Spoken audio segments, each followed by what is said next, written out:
Shalom, saudara-saudariku, dalam nama Tuhan kita Yesus Kristus.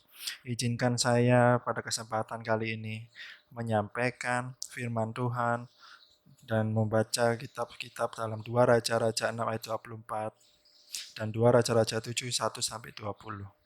Inilah yang Tuhan taruh dalam hati saya untuk disampaikan pada saudara.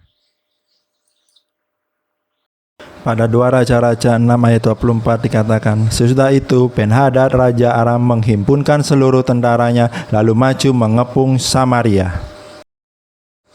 Arti kata mengepung di sini adalah tentara-tentara Aram ditempatkan di utara, timur, barat, selatan sehingga menyebabkan kota Samaria itu tidak bisa keluar dan menyebabkan harga bahan baku di sana melambung tinggi karena tidak ada barang yang bisa masuk maupun keluar di tempat kau itu. Dan ini menyebabkan harga bahan baku naik berkali-kali lipat hingga orang-orang di sana mengalami kelaparan yang hebat.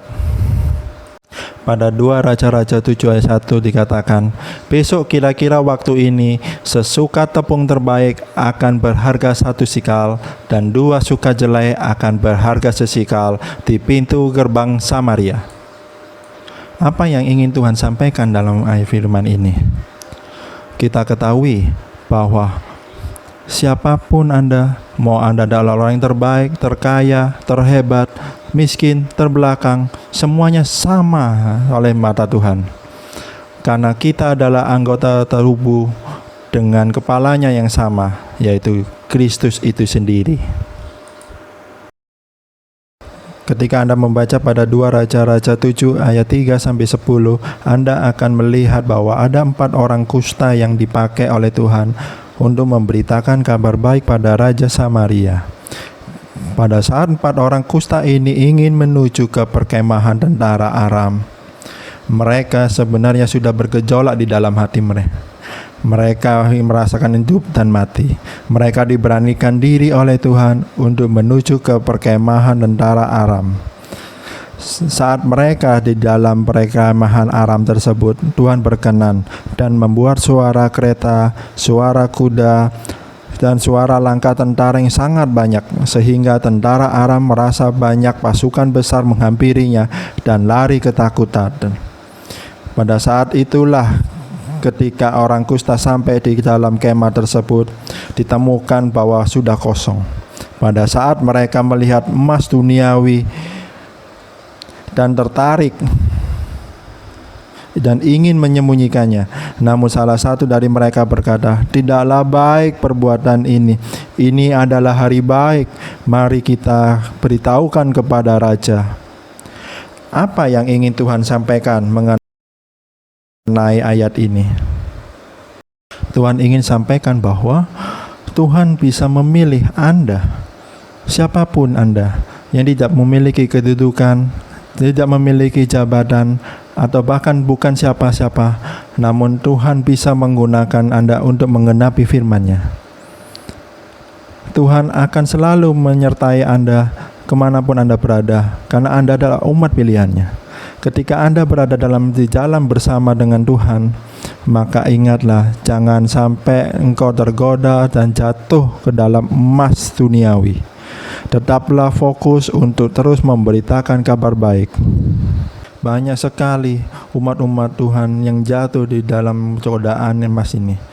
Tuhan ingin sampaikan kepada kita diberkati oleh perkenanan Tuhan, jangan sampai kita jatuh ke dalam hal ini. Seringkali ketika kita hendak menyampaikan segala sesuatu yang mengenai kabar baik, kita seringkali ditolak. Cobalah kita lihat dalam cerita 2 raja-raja ini.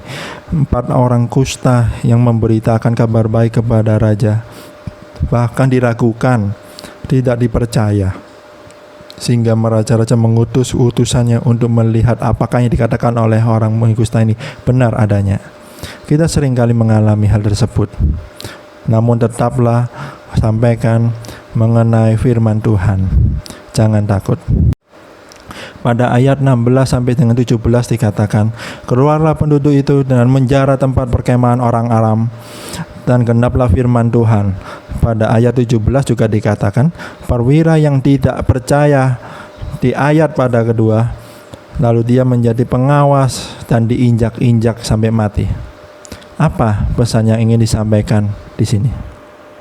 Barang siapa yang tidak percaya kepada Tuhan dan lebih banyak menggunakan logikanya manusia dan hanya percaya atas apa yang dilihatnya, maka dia akan binasa. Dapat disimpulkan di sini bahwa pesan Tuhan dalam 2 Raja-Raja 6-7 di zaman sekarang adalah Tuhan akan menggerakkan umat pilihannya yang tidak punya kedudukan sekalipun untuk menggenapi firman Tuhan. Saat umat pilihannya berjalan bersama dan ada perkenanan Tuhan, dan di depan mata ada godaan emas duniawi, maka janganlah kau jatuh, namun tetap bertahan dan mengabarkan kabar Tuhan meskipun tidak dipercaya. Sebab barang siapa yang tidak percaya akan Tuhan dan banyak menggunakan logika atau pengalaman manusia, maka dia akan binasa. Demikianlah pesan yang ingin disampaikan Tuhan. Shalom, damai sejahtera bagi kita semua.